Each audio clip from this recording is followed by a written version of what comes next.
everybody. Welcome to another episode of I Feel the Podcast.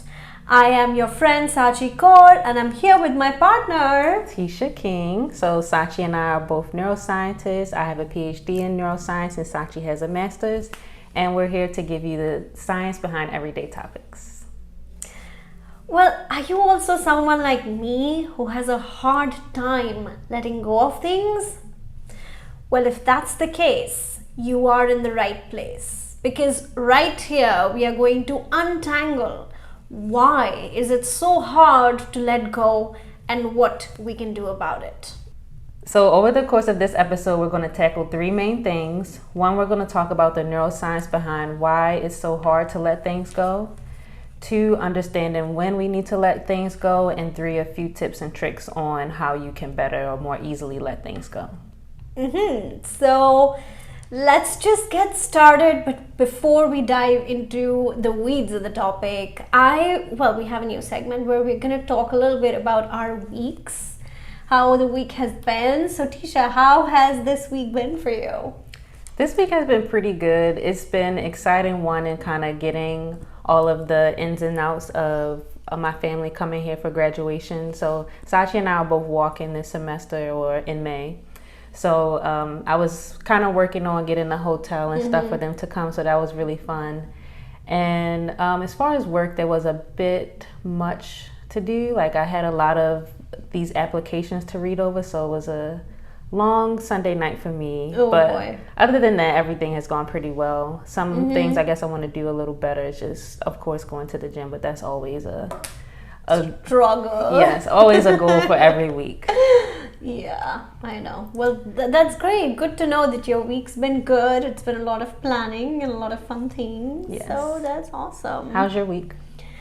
Well, it's been an emotional, even thinking about it and saying it is like, it's been an emotional roller coaster ride. This week has been something. I guess, and I have let go of certain things in this week. So it's been interesting, but it's been particularly hard. And it's just, I think, given me so much to think about, especially think about what are the things that I really want. So great in that perspective, but 100% an emotional roller coaster. Yeah, so this is kind of timely for everything. It's the perfect time and the perfect topic for this week. All right, so let's get into it. Yeah, let's just get started. So I think the very first thing that we have to address is, why is it so hard to let go? Why do you think is it so hard to let go? Well, for me, for letting go of people, it's hard because I feel like I've spent so much time investing in getting to know someone. At least for a relationship standpoint, I have a hard time just cutting someone off completely because usually I also appreciate their friendship. Right. So it's hard for me to disconnect the two things or just erase them from my mind and my life because it's someone that I've grown accustomed to. As far as letting go of like maybe habits or things, I think that is just what you're accustomed to doing is becomes a part of your everyday routine kind of. Right. I think it's just one of the biggest things is like we're so habitual. We become so habitual to certain things even though they are toxic for us, be it like habits or people, that I think, when we think about it from the neuroscience perspective, when we do something and we feel okay about it, like there's a dopamine release and there's this whole reward system where at least we feel that, because I did this. Well, if you eat a bag of chips in that moment, in that instant, you feel like, I've been rewarded. So your reward center lights up, so you feel good. And you want to keep doing it again and again and again so that reward system you're getting positive lights up. Yeah. You're getting positive feedback from your brain from doing those types of things. So after a while, it becomes habitual, like you were saying. Of course. And even also just to dive a little more into the brain and how we form those types of habits. So our neurons are constantly talking back and forth to each other. And when we do something repeatedly, we form something called really strong synapses. So that's the place where the two neurons are communicating with each other. Right. So when you try to break certain habits or let things go, you really have to rewire your whole brain. And this is a big area of neuroscience called neuroplasticity.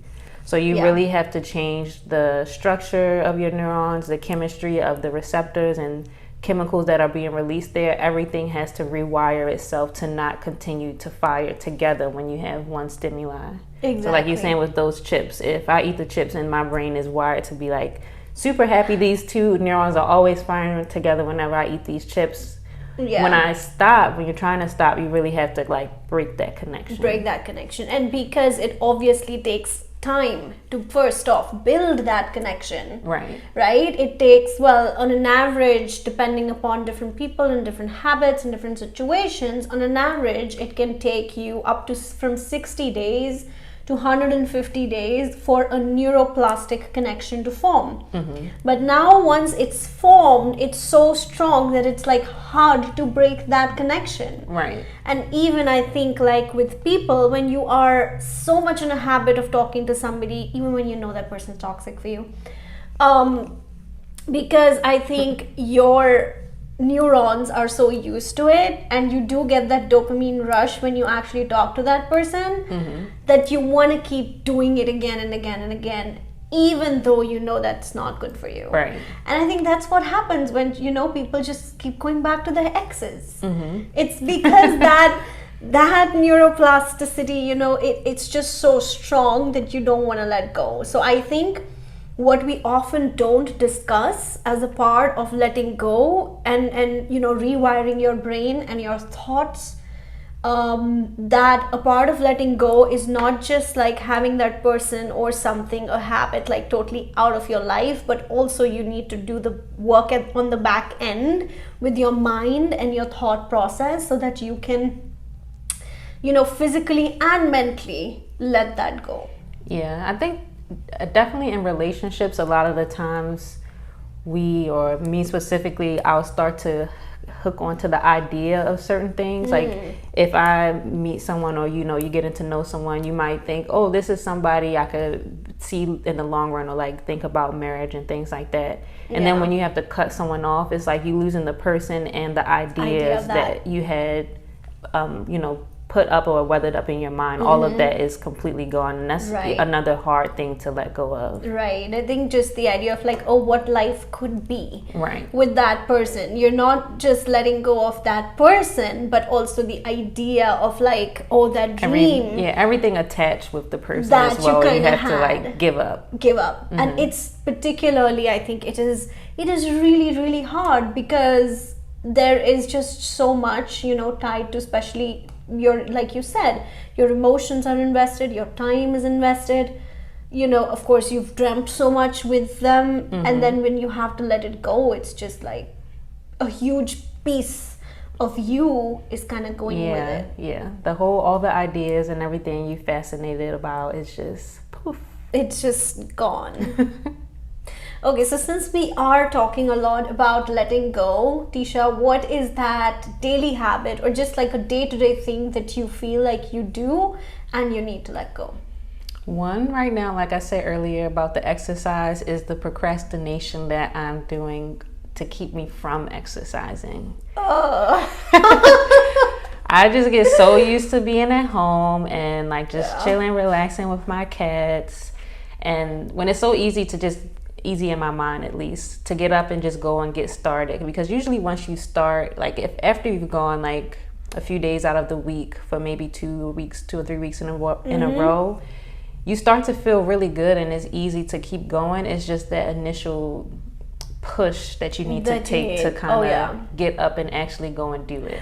You know, I do always wonder, why is it so hard for us to kind of get up and just exercise? Like, what's the deal with it? Yeah. Even when you know that you will have that endorphin rush and that dopamine rush, like after we have exercised, we know it happens. And it feels awesome after, you know, we've exercised. But still, like, I think it's just the initial struggle, or like I hate being tired, or like huffing and puffing, or I hate sweating. All of the thought of all of that just keeps me from going. It's like I'm comfortable right here, but I think if you do think about it in the reverse, like just keep in mind how good you'll feel afterwards, like you're saying. I think, because you know it always does come eventually, even if it's after you've left the gym or the next day you wake up, you feel better. So keeping that in mind, and then kind of absolutely pushing through and I it. think also one thing which could make it better is like if we reward ourselves after we exercise. Yeah. Like it's like, oh, I'm gonna reward myself with a very nice smoothie or something that I really like. I mean, not junk, because you're gonna be, I don't want to exercise right now, but like, oh, I'm gonna eat a bag of chips, right? Because I exercise. Or it could be Can't do something that. like a gift. Like if you say, if I go to the gym 3 times a week for the next 2 weeks, then I'll get myself some new workout clothes, or I'll get myself some new shoes or bag or perfume. Something, definitely. It's like you will at least have a goal to like work towards. And I think we only are motivated to work towards something if we have a goal in mind. Or I think, well, that's one way to reward ourselves, you know, getting things for yourself. Or I think you can picture or imagine the kind of body you want to have, or the shape you want to be in, be it just like thinking about, oh, I want to be super healthy, I want to be toned, whatever the goal is. I think it's just having that goal in mind, but I don't think that goal in mind should be your weight related. Like of losing this many pounds. Oh yes, because I think when you tie it to like, oh, I want to lose like 5 kgs, because over the whole month you might not see much progress, and then when you don't see that progress, it's discouraging. It's very discouraging. So I think that's not a good way to like make that goal. Your goal should be, well, I want to stay fit, I want to stay healthy, instead of, oh, I want to lose like 10 pounds. Right. So I guess just setting that goal is how you can, the mindset is how you can let go a little bit of that procrastination of tied to, you know, working out. So do you have an example from your everyday life of what's been hard to let go? Right. I think I love coffee. Like, I think everybody who's close to me knows I love coffee. So what's happened is, because now the place I work at, my building is right next to a Starbucks. And of course, what I do love to do is every day when I go to the office in the morning, it's 8:30 in the morning, and I'm like, oh, I want that big Starbucks, you know, coffee. So, and that's what's happened with me, because it's happened like so many times, and every other day I would want a Starbucks, that I have gained a few pounds just because of the Starbucks. Yes, even though you try to kind of dial the sugar down or the syrup down, but still there's much more sugar and much more syrup in what Starbucks actually makes than the regular coffee that you'll make at home. Right. So what I'm trying to do now to let that go, I didn't just cut it off completely, and I think that's the biggest thing that I've learned whenever you're trying to let go of anything, be it like a habit or people, is don't like try and let it go like that. Cold turkey.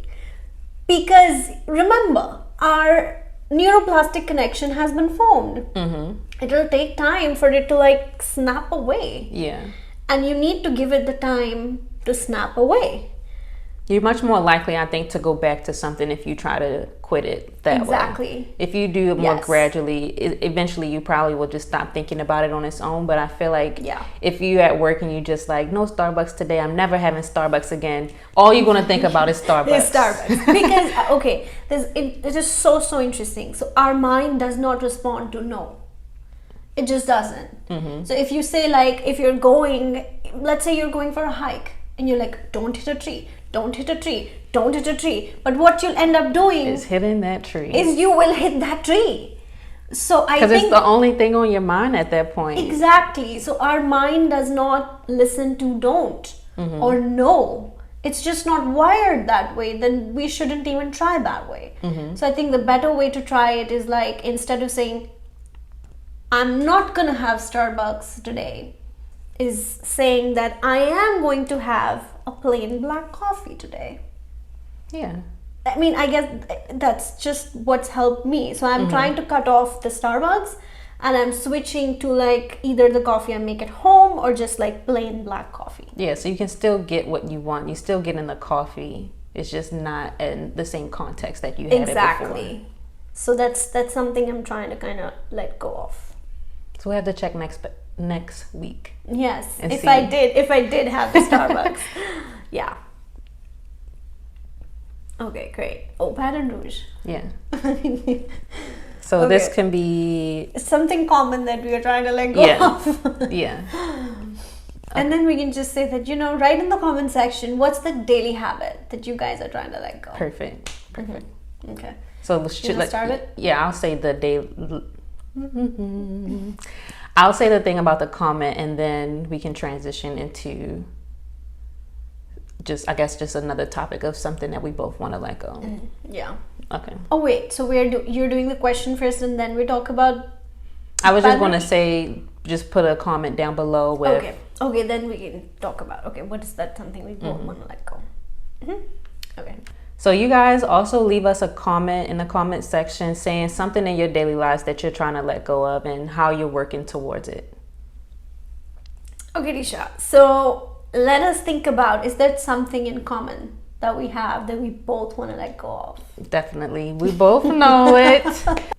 So Sachi and I are both in a big transition right now and just trying to figure out what our lives would look like in the next couple of months and also in the next 3 to 5 years or so, and really just planning everything out and manifesting it into what we want it to be. Yeah. So one thing that we both want to kind of let go of is Baton Rouge and this location. The city Baton Rouge. Yes, you just have to get out of here Yeah. and move on to something bigger, somewhere that has more opportunities for work, for social activities, for networking and making connections with other people. We're just both ready for a change because we've been here for several years now, and we think it's just time for something new.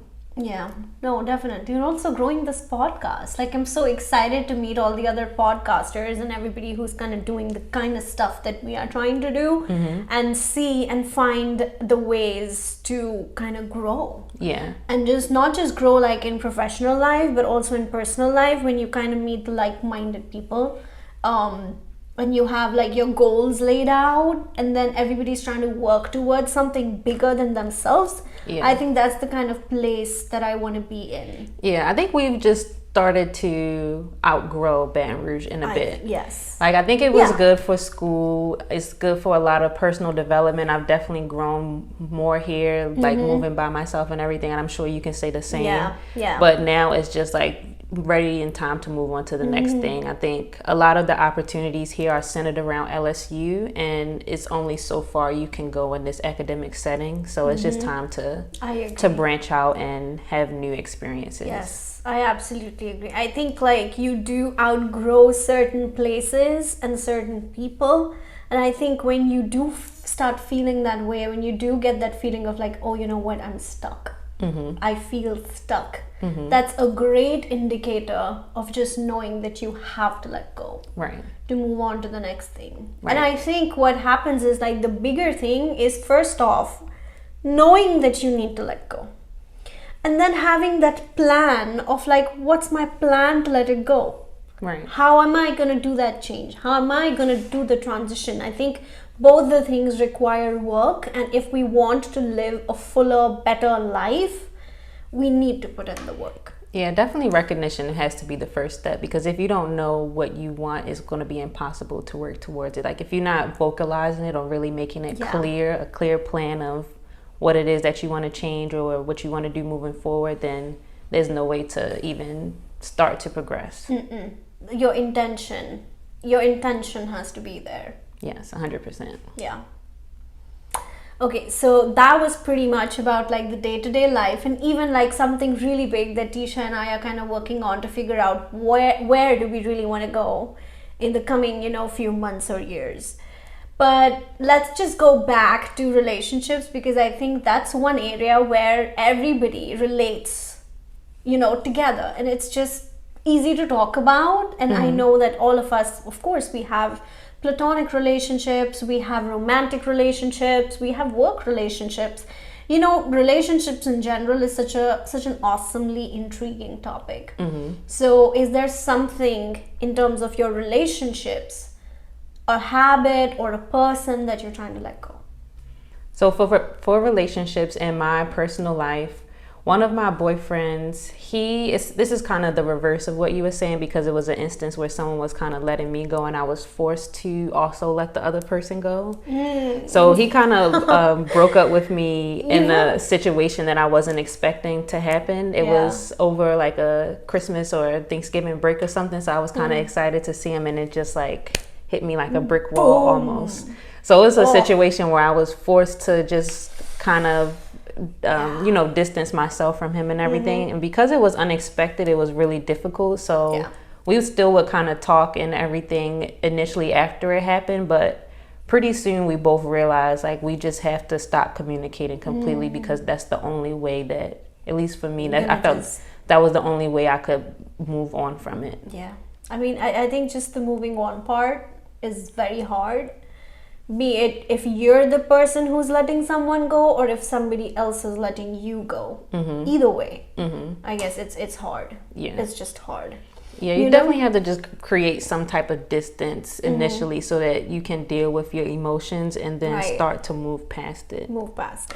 You know, that actually this whole letting go of situation, I don't know which movie it was in, but I remember this dialogue, and that woman was like so vulnerable, and how beautifully she said that to the guy, and she goes like, you have to let me go, and you have to let me let you go. And it was so beautiful, and I think it kind of does stick with me in certain ways whenever I think about especially relationships, because I find it so hard.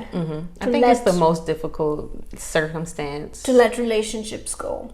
But if you don't, then you don't give opportunity for other things to come. Like if you're still holding on to it, it's there's no way for other people to come into your life either. Right.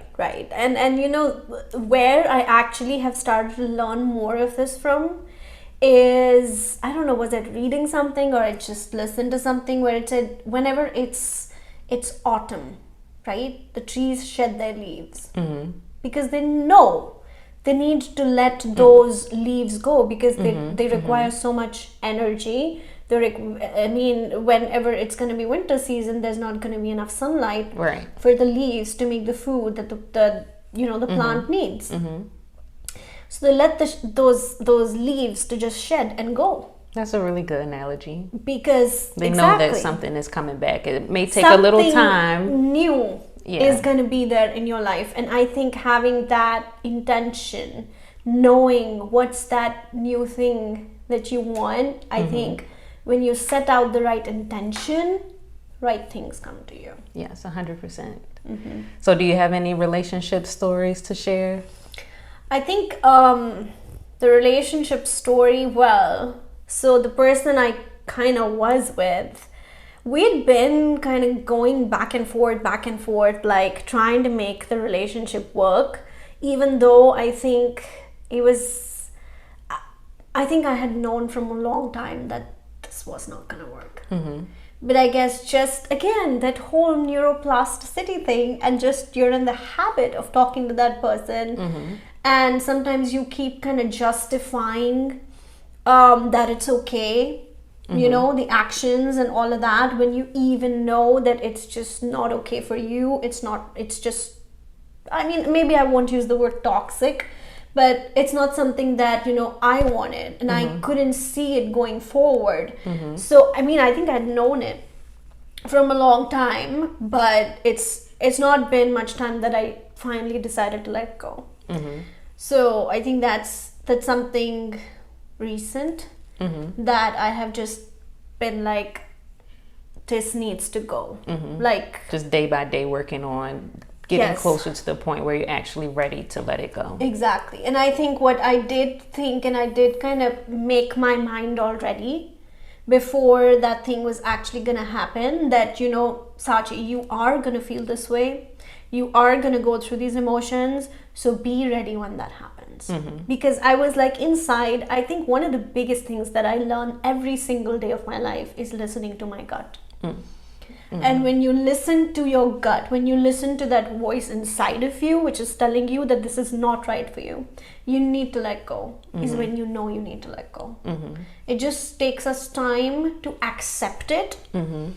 But that voice knows much more than the excuses that we give it. Yeah, listening to your intuition. Yeah. Trusting yourself and knowing that you're not going to steer yourself in the wrong direction. I've said this like a million times, that we are our biggest advocates. And you know what, Tisha? The biggest thing is like this podcast, talking more about these things, about advocacy, about figuring out what you want, has made me question so many things in my life that I'm like, it's not just for others to listen, but I think it's our personal growth and our journey as well, because you can't preach what you don't practice. Yeah, I think it's definitely a lot of self-reflection, even in trying to think of the stories and everything. You notice parts of your life, or it makes you realize parts of your life where you can also work on things yourself and make yourself into a better person. Yeah, absolutely. So definitely I think every day is just working on figuring out what are the things that work for you in your life, what are the things that don't work for you in your life, and what are the things that you need to let go, and then strategizing how do you need to let it go. Exactly. And you know, one other thing that comes to my mind when we are talking about letting go, I think it's just generally, you know, the work that I'm doing out of this podcast, I've started kind of think on like, what is it that I really, really want to do? So I think just that journey in general kind of is, when you think about what is it that you want, you need to leave what is it that you don't want. So the first step, I think, is knowing what you don't want, and then just figuring out like what is it that you want. So I think that's kind of what's happening like with me in the workspace in general. So I haven't completely figured it out, but I guess eventually I'm gonna figure it out, and I'll have to like strategize on how to just let it go. Yeah, I think we all can. Having the experience of having a job and then, you know, going to it for week after week after week, and then you start to see like, oh, I don't really like this one thing about it, or I really do love this one thing about it. Yeah. And then it makes it easier for you to identify that moving forward. Absolutely. So I think from this episode, what we clearly have learned is there are certain kind of keys or certain things that when you do some introspection, you know that it's time to let go. And I think the things that we've identified so far are: 1, when you feel like something's taking energy from you or is draining you and not giving anything back to you, it's time to let go. If something is not fulfilling you, you feel always, something's missing. It's not right. It's not aligning with your values. You need to let go. And I think third thing is, when you feel like you've outgrown certain people and certain places, you need to let Time go. to go. Yeah. So some other things that we can take away from this episode that we kind of discussed through our stories are strategies that we've used in our own experience to let things go. So one, if it's a person that you're trying to let go, it might be easier to create some space between you two, so it's not like you're still following the same habits that you once did before. Or if it's a habit that you're trying to let go, maybe gradually take small steps to let it go until eventually it's not as a big impact in your life anymore. And then the last thing that you can do to start to let something go is to either identify what you want or what you don't want out of a situation and make a strategy to move forward. Yeah. So we want to leave you guys with the gem of the week now, which is, you can't possibly embrace that new relationship, that new companion, that new career, that new friendship, or that new life that you want while you're still holding on to the baggage of the last one. So let go and allow yourself to embrace what's waiting for you right at your feet. By Steve Maraboli. Very well said. Very well said. Yeah. So thank you guys again for watching this episode. As always, don't forget to like, comment, share, subscribe. Do all of the things. If you're watching us on YouTube, leave us some comments down below. And don't forget that we're also on Apple and Spotify as well. And we'll see you next week. Great episode this week, Tisha. Let's run it back next week. As always. Bye.